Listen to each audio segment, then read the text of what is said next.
আমি কখনো ভাবিনি যে আমার ছোট ভাই আমার ঘরে এসে ঘুমাতে চাইবে। তার বয়স ১৪ বছর এবং যখন সে বলল, আপু আমি একা ঘুমাতে ভয় পাই, তখন আমি খুবই অবাক হলাম। ছোটবেলা থেকেই আমি তাকে খুব ভালোবাসি এবং সেদিনও তাকে আমার পাশে রাখতে চাইলাম। রাতে আমরা একসঙ্গে ঘুমাতে গেলাম। কিছুক্ষণ পর হঠাৎ আমি অনুভব করলাম যে কেউ বিছানার নড়াচড়া করছে। আমি চোখ খুলতেই দেখি আমার ভাই আমাকে জড়িয়ে ধরেছে। তারপর ভাইয়া আমাকে, আমার গল্পগুলো তোমরা শুনো, কিন্তু সাবস্ক্রাইব করো না। দয়া করে গল্পগুলো ভালো লাগলে ভিডিওটি লাইক, শেয়ার এবং চ্যানেলটি সাবস্ক্রাইব করো প্লিজ। আমি নুসরাত। আমি অনেক সুন্দর দেখতে। আমি একটু স্বাস্থ্যবান, যা আমাকে আরও আকর্ষণীয় করে তুলেছিল। এই জন্যই হয়তো আমার ছোট ভাই আমার দিকে নজর দিয়েছে। আমরা দুই ভাইবোন আমাদের বাড়িতে একসঙ্গে থাকি। তবে যতদিন যাচ্ছে আমি লক্ষ্য করছি ওর আচরণে কিছু পরিবর্তন আসছে। আমি ভেবেছিলাম এটা হয়তো বয়ঃসন্ধির কারণে হচ্ছে। ও মাঝে মাঝে আমার খুব কাছাকাছি থাকত। আর যখন আমি জিজ্ঞাসা করতাম সে হেসে বলতো, এমনি আপু। ধীরে ধীরে আমি বুঝতে পারলাম ওর আমার প্রতি আগ্রহ বাড়ছে। তার চোখের চাহানি ছিল আলাদা। সম্প্রতি আমি লক্ষ্য করছিলাম আমার ছোট ভাই আমার দিকে বেশ মনোযোগ দিয়ে তাকাতে শুরু করেছে। প্রথমে আমি ভেবেছিলাম হয়তো আমি কিছু বেশি ভাবছি, কিন্তু যখন সে বারবার আমার রুমে এসে নিঃশব্দে আমার দিকে তাকিয়ে থাকত, তখন কিছুটা অস্বস্তি অনুভব করতাম। এক রাতে আমি ঘুমানোর জন্য প্রস্তুত হচ্ছিলাম। সে আমার পাশে এসে শুয়ে পড়ল। তবে আমি ভাবছিলাম, আমি কি ওর মনের অবস্থা ঠিকভাবে বুঝতে পারছি, নাকি আমি যা ভাবছি তা ভুল।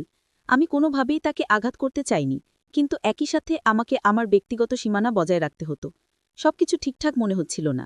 এক রাতে আমি পড়াশোনা করছিলাম। হঠাৎ সে এসে বলে উঠল, আপু তুমি কি আমার উপর রাগ করেছ? আমি অবাক হয়ে তার দিকে তাকালাম। তার চোখে কিছুটা অস্থিরতা ছিল, যেন সে বুঝতে পারছে আমি কিছুটা অস্বস্তি বোধ করছি। আমি শান্তভাবে বললাম, না রাগ করিনি। কিছুক্ষণ চুপ থাকার পর সে বলল, জানি না, কিন্তু যখন তোমার পাশে থাকি তখন আমার ভালো লাগে। তার কণ্ঠে কিছুটা দ্বিধা ছিল, যেন সে নিজেও পুরোপুরি বুঝতে পারছে না কি ঘটছে। তার এই রকম পরিবর্তন আমার কাছে ভয়ের চেয়েও কিছু বেশি ছিল। আমি চেষ্টা করছিলাম তাকে বোঝাতে, তুমি বড় হচ্ছ, তাই কিছু বিষয় বোঝা কঠিন হতে পারে, কিন্তু আমাদের ব্যক্তিগত জায়গা বজায় রাখা খুবই গুরুত্বপূর্ণ।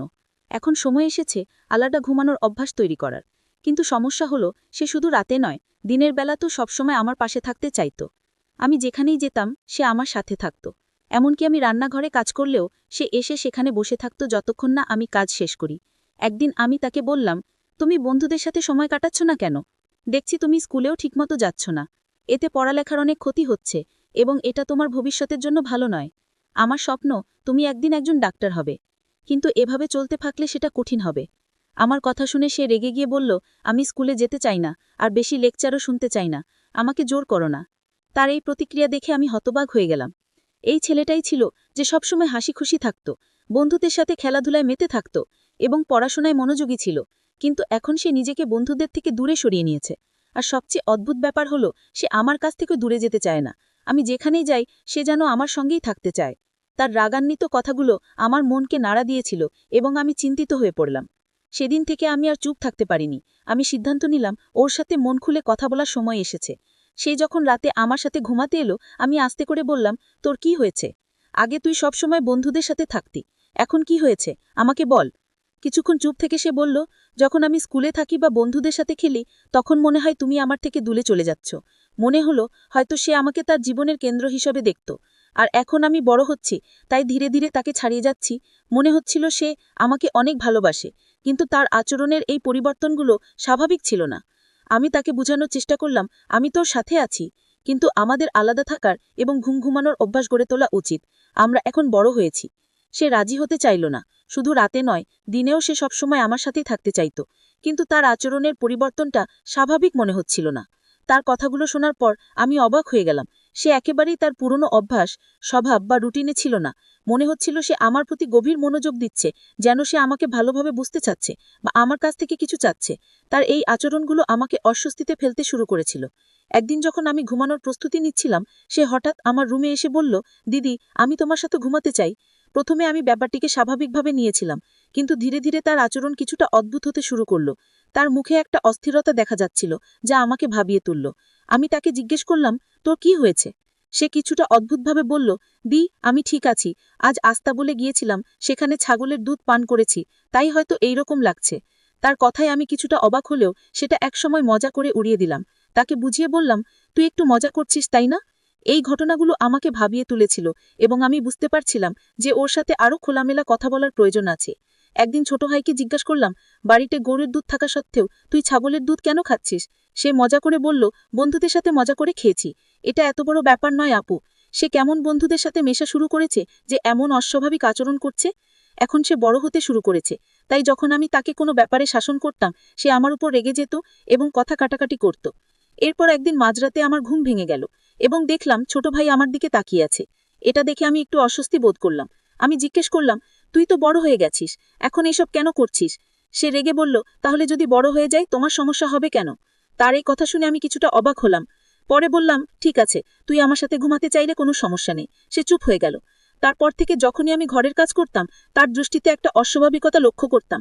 মনে হতো সে সবসময় আমাকে অনুসরণ করছে। এমনকি রাতে যখন আমি ঘুমাতে যেতাম সে আমার ঘরে এসে বসে থাকতো না ঘুমিয়ে। আমি নিজেকে শান্ত করার চেষ্টা করছিলাম। জিজ্ঞেস করলাম, তুই এতক্ষণ কেন জেগে আছিস? সে উত্তর দিল, কিচ্ছু না, ঘুম আসছে না। তার কথার ভেতরে কিছুদিন লুকিয়েছিল যা আমার বোঝার বাইরে ছিল। পরিস্থিতি আমার জন্য অস্বস্তিকর হয়ে উঠছিল, কিন্তু একজন বোন হিসাবে আমি তাকে উপেক্ষা করতে পারিনি। যদিও ওর এই অদ্ভুত আচরণ আমাকে বিরক্ত করছিল, আমি বুঝতে পারছিলাম না যে কেন সে এভাবে আমার দিকে তাকিয়ে থাকত। আমি আরও চিন্তিত হয়ে পড়লাম যখন হঠাৎ ঘুম থেকে উঠে দেখি আমার ছোট ভাই একদম চুপচাপ বসে আছে আমার পাশে। আমি আতঙ্কিত হয়ে পড়লাম, যেন আমার শরীরে কোনো শক্তি নেই। বুকে চাপ অনুভব করতে লাগলাম, কিন্তু কোনো কারণ খুঁজে পাচ্ছিলাম না কেন সে এভাবে তাকিয়েছিল। সে কি চাইছিল? আমার ঘুম কেড়ে নিয়েছিল? এই চিন্তা দিনের বেলাতেও আমি বিশ্রাম নিতে পারছিলাম না। তারপর একদিন একটা বাস্তবতা আমার সামনে এলো যা আমাকে ভীষণভাবে নাড়া দিয়েছিল। সেই সত্যটা আমাকে এতটাই বিপর্যস্ত করে তুলল যে মনে হলো আমার পৃথিবীটা ভেঙে যাচ্ছে। যে ঘটনাটি ঘটেছিল সেটা ছিল এতটাই অপ্রত্যাশিত যে আমি কখনো ভাবিনি এমন কিছু ঘটতে পারে। ঘটনাটি আমার মনকে এতটাই দুঃখে ভরিয়ে দিল যে মনে হলো সবকিছু শেষ হয়ে গেছে। সেই রাতে আমি অসুস্থ থাকায় তাড়াতাড়ি ঘুমিয়ে পড়েছিলাম।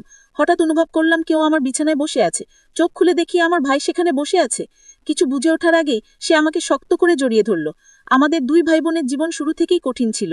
ছোটবেলায় আমাদের বাবা মা খুব অল্প সময়ের মধ্যে আমাদের ছেড়ে চলে যান। আমি তখন মাত্র 12 বছরের ছিলাম, আর আমার ভাই ছিল আরও ছোট।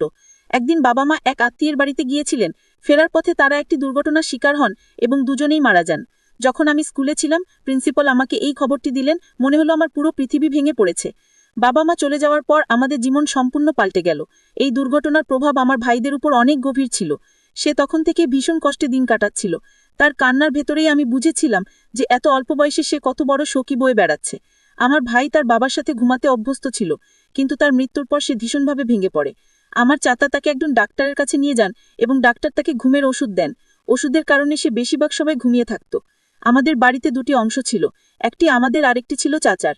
চাচার 2 ছেলে ছিল কিন্তু কোনো মেয়ে ছাইল। আমি তাকে খুব স্নেহ করতাম। চাচির মনে সবসময় মনে হতো আমি যেন তার সন্তানদের অধিকার ছিনিয়ে নিচ্ছি। যদিও তার 2 ছেলেও আমাকে পছন্দ করত এবং আমাদের সম্পর্কের ব্যাপারে কখনোই আপত্তি করত না, তবুও চাচি আমাকে অপছন্দ করতে শুরু করেছিলেন, বিশেষ করে যখন তিনি মনে করতেন আমি তার প্রতি অন্যায় করছি। আমার মা একটি সমৃদ্ধ পরিবারের মেয়ে ছিলেন এবং চাচি তার কারণে সবসময় মানসিক চাপ অনুভব করতেন। আমার মা বাবা সবসময় আমাদের পাশে থাকতেন।